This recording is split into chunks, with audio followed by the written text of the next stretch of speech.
my heart the melody you wrote. Please don't be somebody I don't know. When I feel like I already know you.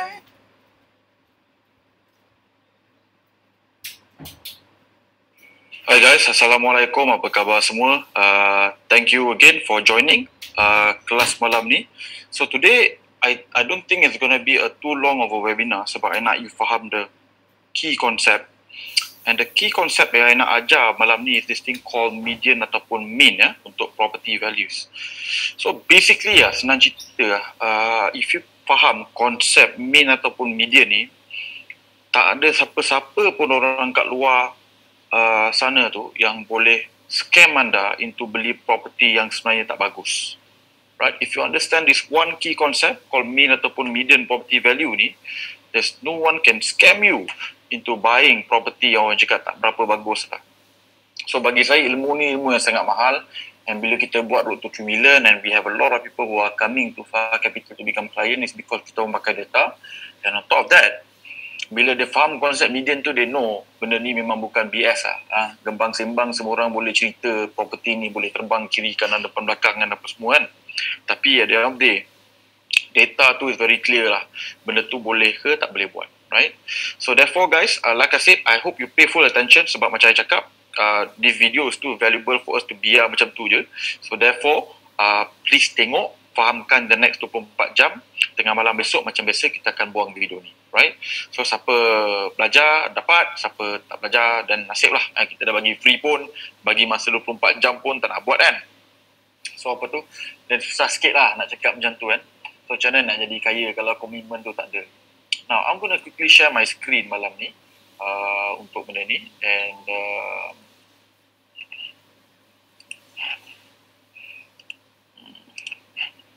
okay. And I will now go on full screen.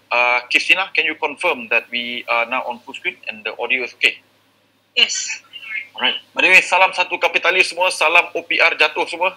You know, I'm sure a lot of people who understand kejatuhan OPR ni apa impact dia kepada kita semua will be quite excited with this.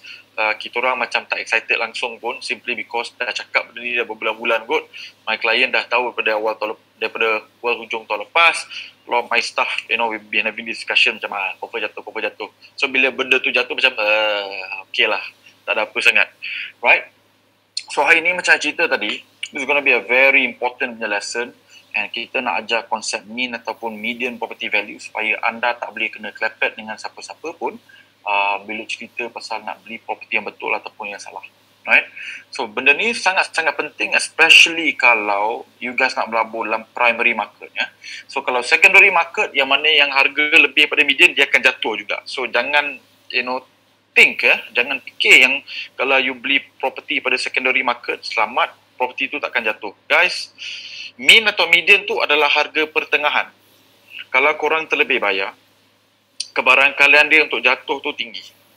Right? So therefore, kita nak main property yang whereby mean dia dan ke bawah. Yang tu yang kita nak tu. Kalau kita nak bayar premium pun untuk property baru, macam kita dah ajar minggu lepas dalam kelas new versus old, right? Siapa yang dah tengok video tu, alhamdulillah untung because you understand something very valuable kat situ.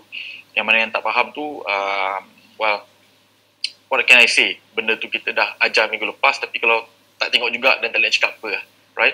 So, malam ni kita nak kongsikan konsep mean versus median. Kalau you tengok kita punya 7 kriteria tu, minggu lepas kita dah ajar new versus old. So apa tu? Whereby kita dah cakap kalau kita nak beli baru, jangan beli lebih pada 20% premium berbanding dengan mean ataupun median. So the second one is mean dan median. So insyaAllah sebelum habis PKP kita akan cuba ajarkan at least the basic of all ketujuh-tujuh ni. So malam ni kita cerita median dan mean, which is kriteria nombor 2. Right? Now, kriteria nombor 2 ni actually orang biasanya terperanjat tau, sebab saya dah buat beribu sesi one-on-one dan orang biasa macam pelik. Waktu dia datang one-on-one kan, tahun 2013, 2014 dia macam pelik sebab rumah dia bakal siap 2015, 2016 tak siap begini. Dia cakap dah bro, property kau bakal rugi.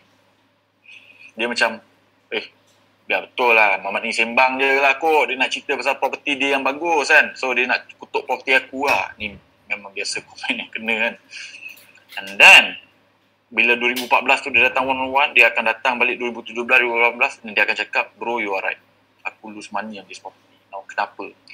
How come I boleh tahu a couple of years in advance property ni bakal untung ataupun bakal rugi? Okay?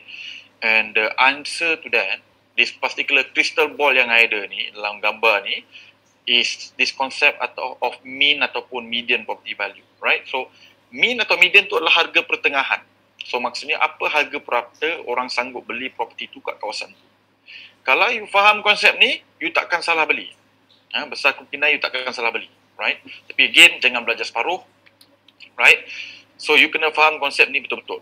Okay, now, ini maksudnya kalau you dah faham betul-betul konsep mean ataupun median property value ni, you ni umpama ada crystal ball yang boleh buat ramalan 3 tahun, 5 tahun property ni akan buat duit ataupun tak buat duit. Macam ada cakap, 2011, 2012 lagi ada warn semua orang, jangan beli dekat Medini. Jangan beli dekat Iskandar pada harga sekian-sekian sebab harga tu tak masuk akal. Walhal time tu semua orang tengah hype gila lah time tu kan. Oh aku, it's gonna be Shenzhen, Singapore, Shenzhen, Singapore, Shenzhen, Singapore. Semua orang, cerita, senang cerita, lembu boleh terbang lah, kan? How dia kena make money dekat Medini dengan Iskandar tu. Dan aku geling kepala, simply because I don't think it's gonna be true. And today, if you look at it, transaction almost tak ada langsung kat subsale. Okay. Orang semua tengah sewa negative cash flow beribu. Right? Hari ni kalau jual ada unit yang kerugiannya 200-300 ribu kalau jual. Okay. You faham konsep ni, you takkan beli benda macam tu. You tak faham konsep ni, you memang akan tersalah beli, terutamanya bila main under construction property. So again, you tak faham konsep ni, jangan masuk under construction. Jangan beli primary market. Because you don't know enough. Okay.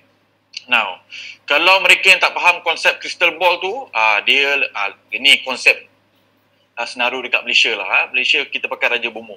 Dia boleh buat ramalan. Except that our Raja Bomoh ni betul-betul memang gembang sembang lah. Alright. Well, I don't gembang sembang. Like I said, a lot of people who came to see me for one semua pelik kenapa I boleh ramalkan property dia rugi ataupun untung 2-3 tahun in advance. And the reality here is because I faham konsep mean ataupun median property value ni. Now, so mean ni ataupun median ni dia akan cut through semua bullshit gebang sembang ni. So basically kalau property tu within a specific price point dia akan buat duit. Kalau terlebih bayar kau akan rugi. Kalau beli bawah pada tu kau akan untung. Alright. So confirm untung, tak rugi, confirm rugi. So mean tu yang tengah-tengah. Right. So bila kita beli pada harga mean dan ke bawah, selamat. You beli pada harga terlampau mahal berbanding dengan mean. Katalah mean 500,000 kat kawasan tu, median 500,000 kat kawasan tu, dan kau bayar 1 juta. Confirm rugi. Okay. Ni apa yang tengah berlaku sekarang ni kat Iskandar. Okay. So this is for example a property yang kita orang beli and siap tahun lepas yang whereby kita bagi dia grade B saja. And kita beli property ni pada harga 420,000 ataupun lebih kurang 10-15% below median. Now, kenapa mean dengan median tentu? Is that kita compare ada rumah sebelah kat situ, orang tengah subsale 500,000 hingga 700,000. Sebelah dia je ni. So kalau you nampak kondo ni yang color purple ni kan, tu yang belakang dia tu. Right? So yang tu harga dia 600-700,000. Okay, waktu tu. Right? And then, sebab benda ni sebelah dengan Star LRT, kita compare dengan semua property yang ada dekat Star LRT, kondo baru, 3 bilik. Dan apa yang kita dapati is that pada harga 420,000, kami beli pada harga minimum 15% bawah pada median. So, kita bagi dia grade B. Okay. So, hari ni, Alhamdulillah, property ni pun memang dah matang. Dia tak ada booster sangat kat kawasan tu. Walaupun area tu oversupply, bagi ramai orang. Okay. Tapi sebab kita beli pada harga 420,000, not only harga dia dah naik pada 420 kepada 500,000 as of today, dah naik 80,000, 15%, in the last 12 bulan, lepas benda ni dah siap. On top of that, property, ada orang bayar installment 1,800, 1,700, hari ni sewa boleh dapat sampai 3,600. So guys, bila faham konsep mean dan median property value ni, tak susah langsung nak buat duit daripada primary market. Majority orang yang beli primary market, bila tanya mean dengan median, tak faham, tak tahu apa benda. Mean tu apa bro? Is it nama awet, nama mean? So, bila macam tu, memang ke laut lah. Bila melabur, tak faham konsep mean, tak faham konsep medium, tak faham new versus old. Lepas tu tertanya-tanya, aduh kenapa aku rugi lah. Property yang dekor ni teruk ni. Faizul ni kembang simbang je, tak boleh buat duit ni pada primary market ni. Walhal konsep mean tak tahu, median tak tahu, new versus old tak tahu, and therefore tak buat duit. So benda tu tak pelik. Sebab tu ramai orang tak buat duit daripada primary market. Now, itu tadi example kat KL kan. So sekarang ni I nak bagi example kat Johor. Alright, Johor guys. So Johor ni, I bukan orang Johor, Darul Takzim, tak kisah diorang menang bola berapa kali pun, aku bukan bangsa Johor. But I beli 9 biji property kat Johor, and couple of years ago kita orang lead client to beli roughly about 20 unit dekat Johor juga. Sebab at that point of time, that's the only grade A yang kita nampak waktu tu, right? So now, property yang kita orang beli ni dekat Johor ni, beli pada harga 220,000 yang kat atas tu, iaitu untuk client. Yang kat bawah tu is my personal unit Palazzo. I beli 7 biji of 3 bedroom unit pada harga 250,000 average. Okay. Now, if you tengok hari ni, kondo baru kat Johor, I can say, with absolute certainty, 95% of kondo baru siap kat Johor, semuanya rugi, tak ada satu pun yang buat capital gain and sewa negative cash flow. Right?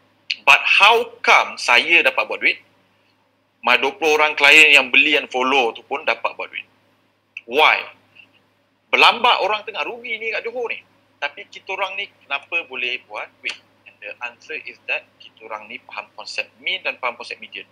That's why I cakap, if you faham konsep mean, you faham konsep median of property value ni, tak kira kau beli kat mana, kat Johor, kat KL, kat Selangor, kat Perlis, you will buat duit. Okay, full stop. Okay, korang akan buat duit. Alright. If tak faham, nasib tengok lah. Ada yang untung, ada yang rugi. So kita melabur dalam property ni, kita tak nak main nasib. Kita nak main game yang 99% of the time kita akan buat duit. Okay, 99%. Okay, tu cara pelaburan saya. Takut gila untuk rugi. Okay. So now, hari ni property ni harga dah naik dan juga dapat positive cash flow. Like I said, berpuluh ribu orang yang melabur kat JB rugi. Kenapa kita orang boleh buat duit? Walaupun kita orang ni bukan orang Johor. Okay? Sebab kita faham konsep mean, kita faham konsep median. Now, so ni apa yang saya maksudkan. Setiap negeri dia akan ada transaksi purata. Transaksi purata ni adalah transaksi yang kita panggil sebagai transaksi mean, harga pertengahan. Okay, that's the purata setiap negeri ni. Okay, so therefore, if you faham harga purata setiap negeri and tak langgar harga purata tu, nombor satu. Nombor dua, kena faham harga purata di kawasan tersebut. So, for example, Jalan Kelang Lama dan juga Mont Kiara, dua-duanya adalah bawah wilayah Persekutuan Kuala Lumpur. Tapi mean ataupun median di Mont Kiara, mean dengan median di Old Klang Road, sikit pun tak sama. Okay. So once you dah faham by state, korang kena faham by kawasan pula. Now, kenapa kita orang boleh buat duit kat Johor? Sebab kalau you tengok kat sini, harga purata tahun lepas dekat Johor adalah 384,000. So maksudnya guys, 50% transaksi dekat Johor adalah 384,000 dan ke bawah. Now, bila saya beli kondo 220,000, 250,000, adakah dia melebihi harga purata di Johor? And the answer is that tak. Sebab itu kita orang buat duit. Kita orang main bawah pada harga pertengahan. Hari ni majority property yang kita orang beli dekat KL bawah pada harga 719,000 ni. So macam contoh yang tadi tu yang kita tunjuk, Casa Green 420,000 guys. Harga pertengahan dekat KL tu dah berapa? 720,000. Right? Yang sebelah LRT pula tu 200 meter je jalan kaki. Therefore, while you think orang lain buat property dengan nasib, kita orang tak buat property punya duit dengan nasib. We actually make money from property because kita orang pakai data. Data yang kita orang gunakan ni adalah mean dan juga median. So of course, ini adalah by state. So apa yang kita orang buat kat Far Capital, I have a team of 4 full-time analysts. That's excluding saya lah. Saya tak termasuk sekali. Whereby kerja kita orang is tengok property value, harga dia langgar median ataupun bawah pada median. So bawah pada median kita beli, langgar median kita jangan beli. Simple. So klien-klien Far Capital dia akan ada akses kepada data-data macam ni. So benda ni you boleh actually kumpul sendiri and cari sendiri data ni and then buat kajian. Alright. So last kali disclaimer yang nak cerita kat bawah ni adalah ini adalah harga purata bila you kumpulkan semua property baru dan lama dekat setiap state ni. So untuk property baru, kalau korang layan video minggu lepas, which is new versus old, kita cerita pasal kalau nak beli property baru dengan property lama, kawasan yang sama, jangan bayar premium lebih pada 30%. Sebab, well, kalau korang dah tengok video minggu lepas tu, like I said, ada bagi clue kenapa jangan lebih 30%. Right? So guys, please fahamkan konsep ni, fahamkan data ni betul-betul, and kenapa bila kita tak langgar mean ataupun median negeri, lepas tu kawasan tu, kebarangkalian kita untuk buat duit tu tinggi. Okay. So guys, hari ni bogel rahsia ni. Ni cerita ni pasal average property transacted ataupun mean tahun lepas. Ni bukan zaman data zaman dinosaur tu. Ni cerita pada tahun lepas. Okay. So data ni is quite current. Korang rasa nak langgar mean ataupun median ni suka hati. Tapi like I said lah, normally when I say your property akan rugi, ada sebab kenapa, and normally I tak faham median kawasan tu, median negeri tu, and therefore I dah beritahu dah buat duit ataupun rugi. It's almost immediately bila you ada data macam ni. Right? So kalau boleh jangan langgar data macam ni. Now, I bagi contoh hari ni orang tanya kenapa saya tak melabur dekat Penang.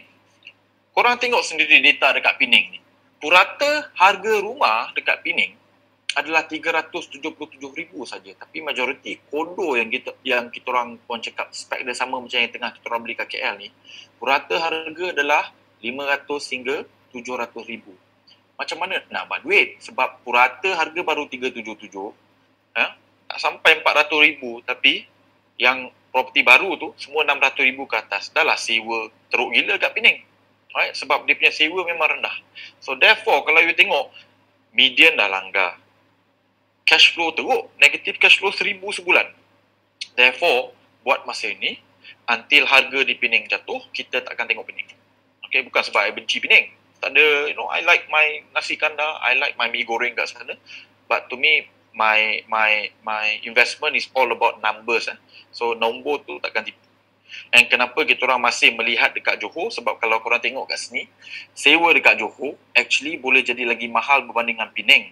Tetapi at least harga rumah kat Johor masih murah berbanding dengan Penang. So tambah pula Johor ada satu kelebihan besar, which is Singapore kat sebelah, whereby orang tak mampu kat Singapore boleh duduk kat Johor. Right? So sebab tu kita orang punya preference ni, kita orang beli kat KL, kita orang beli kat Selangor, dan kita orang hanya beli di Johor saja buat masa ni. Right? So kalau you tengok dekat negeri-negeri lain, for example kan, data ni guys sangat clear. Okay, kalau korang faham ni. So you know last week Napik cakap berbelas-belas bilion 41 bilion hartanah tak terjual. Okay, hartanah tak terjual Now, kenapa hartanah ni tak terjual? Now, kalau korang tengok ni, purata harga hartanah katalah kat Johor is 384,000. Do you know how much, berapa harga purata hartanah tak terjual kat Johor? 800,000. So bayangkan purata orang sanggup bayar 384, tapi yang tak terjual punya stok ni purata harga dia adalah 800,000 dan ke atas. Macam mana tak terjual? So bagi saya, padan muka kepada pemaju yang tamak, yang tak buat kajian, tak buat research, tak buat homework, perasaan pandai, dan lepas tu mengadu kenapa rumah aku tak boleh jual. Right? Tak apa bila dia tak boleh jual, datanglah Far Capital cuba membantu, tapi kita nak beli pada harga median dan ke bawah. So kita kasih pancung lah harga dia, senang cerita kan. So bahagian tu for me, like I said, willing buyer, willing seller lah. So to me, if you nak jual something kat Johor to me at 50% discount, I takkan beli sebab kalau harga dia 1 juta and at 50% discount is still 500,000. Means nothing, is shit. So I hanya akan beli kalau net price dia bawah pada 300 setengah hari ni dekat Johor. Kalau nak beli kondo. Kalau macam KL, like I said, to me sebab obvious, benda yang kita orang tengah beli hari ni 400,000, 500,000, 600,000, semuanya bawah pada median Kuala Lumpur. And the best part here, kalau you pergi kawasan tu ataupun property of the same category of LRT, dia memang jauh lagi murah berbanding dengan harga median. Okay. So, tu bagi contoh apa yang kita orang tengah beli hari ini, the best grade A yang whereby based on the number yang kita orang boleh nampak ini is that sewa positive cash flow akan jadi 1,200 sebulan, right?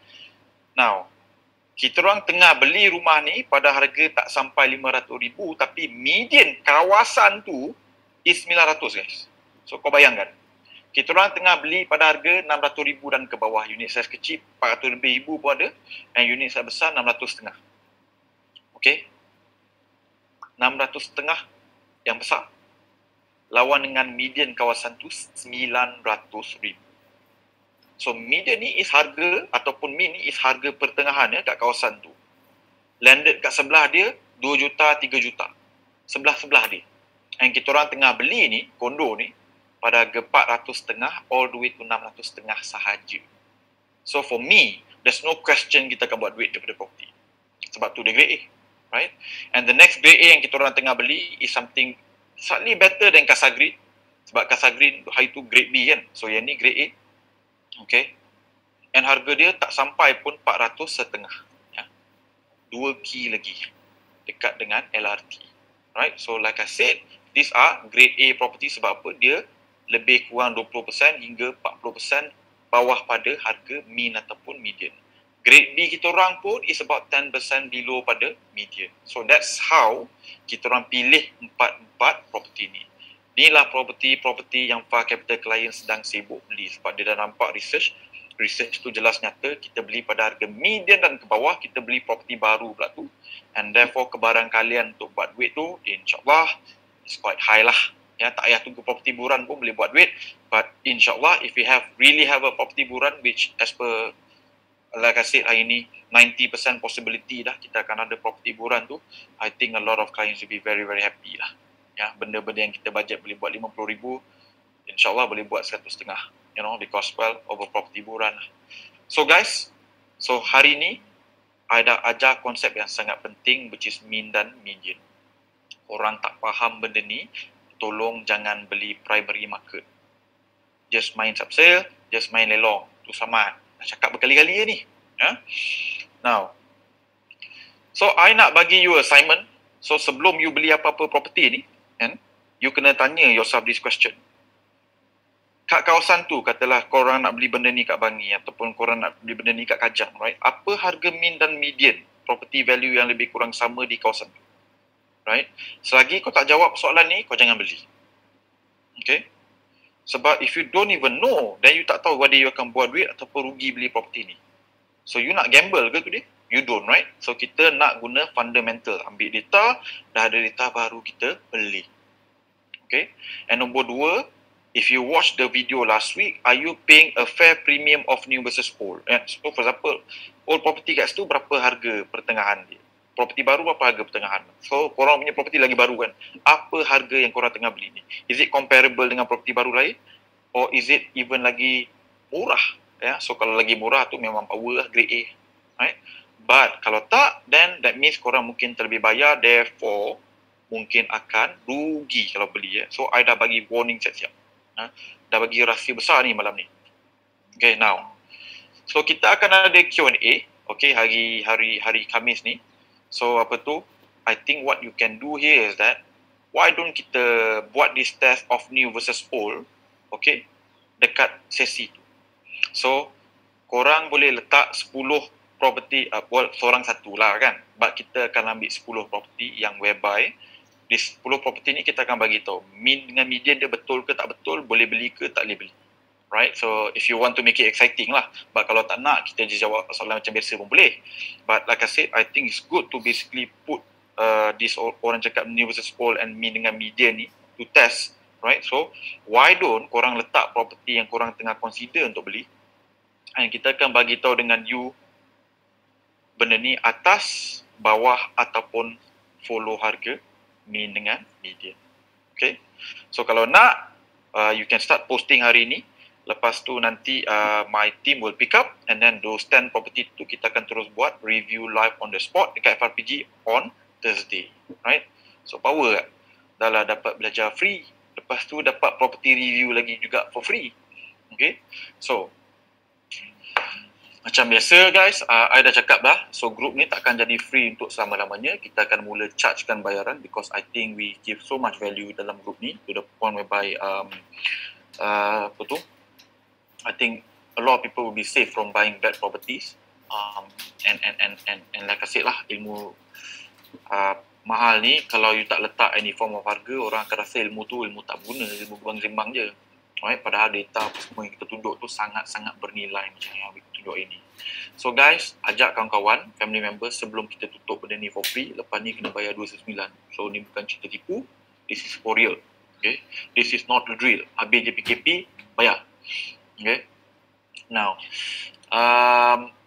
I ada pengumuman. Like I said, satu is that most likely Q&A kita akan buat property review based on the concept of new versus old dengan mean dengan median ni. So if you are looking to buy property hari ini, put those 10 punya property punya details tu, and then daripada situ kita akan buat a live review. Kita akan bagi tahu harga mean kat situ berapa, median dia berapa, and then after that you can decide to continue to buy or not. So I'm gonna either make you a lot of money from that soalan yang jawab tu ataupun lose a lot of money. Okay, kalau you continue and tak dengar cakap. So I bagi benda ni free during Q&A. So maybe kalau tak banyak request, kita akan ambil 5 je, dan kita akan ambil 5 normal soalan Q&A pun boleh juga. Okay.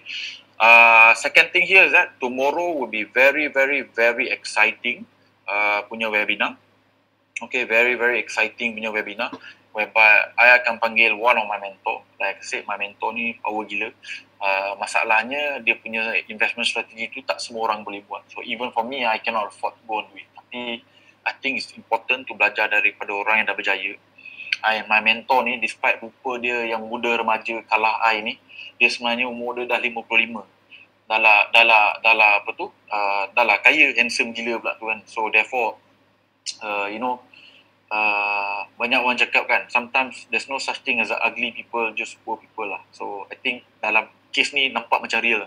So Mamat ni umur 55, dia dah go through 4 recession guys, and dia dah melabur in the last 3 hingga 4 recession, and dia dah buat duit berjuta-juta in each recession.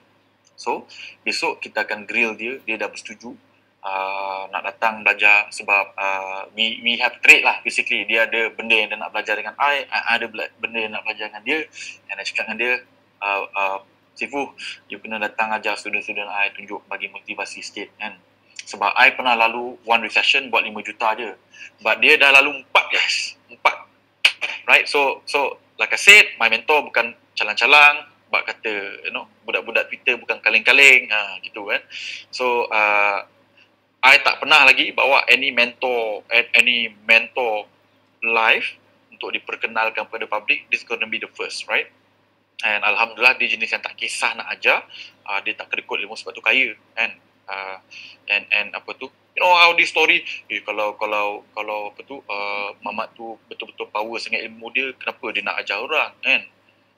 Itu mentality orang kecil. Mentality orang kecil ni dia macam apa catch dia. But Mamat ni dah kaya dah kot. Ferrari dia bukan satu.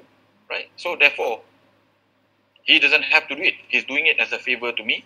Like I cakap dengan dia, bro, kita ada recession. I only have gone through once, but I think they should listen to people who have gone through multiple recession. Right? So korang akan belajar strategi pelaburan dia yang sangat unik. So bagi hint, buat hasil income pun boleh power gila Mamat ni. Right? And on top of that, dia punya property, satu biji cash flow 5 angka, 10,000 ke atas. So lepas tolak installment, cash flow 5 angka, 10,000 ke atas, 20,000 pun ada. So for me, bila first time dengar, tak boleh brain, tak boleh brain. Sebab yang kita dengar, for me, I've done quite well, I dah pernah buat cash flow 1,000 lebih kan, paling kuat umur 2,000 kan. So rasa macam dah bangga gila kan, dah rasa macam power kan. Aduh, bila compare dengan dia, astaga, rasa macam ikan bilis. Right? So again, very exciting. Besok cuma live, habis je session tu, kita delete. Okay? So again, like I said, I bersusah payah nak panggil dia, convince dia untuk ajar ilmu ni sebab he doesn't have to do it. I'm not paying him anything. Dia datang ni as a favor to me. right? Because we are learning from each other. Ada benda yang dia nak belajar pada saya, and of course ada banyak gila benda saya nak belajar pada dia, right? And therefore, he's my brother, he's my sifu. Like I said, besok korang boleh tengok sendiri cara pelaburan dia, and maybe mereka yang mampu boleh ikut and buat cara pelaburan dia. Mereka yang tak berapa mampu, it's okay. One day maybe boleh. Okay. So guys, like I said, this week punya webinar is damn exciting. Hari ni cerita pasal Min dengan Median. Besok cerita pasal, you know, how buying property dapat cash flow 5 angka, boleh ada Ferrari beberapa, aduh, right? And then on Thursday kita akan ada macam biasa Q&A, tapi hari ni punya Q&A kita nak practice premium of new versus old daripada minggu lepas, dan juga konsep of Min dengan Median ni. So kalau korang ada property yang korang tengah consider untuk beli, boleh letak nama property, harga property tu, dia punya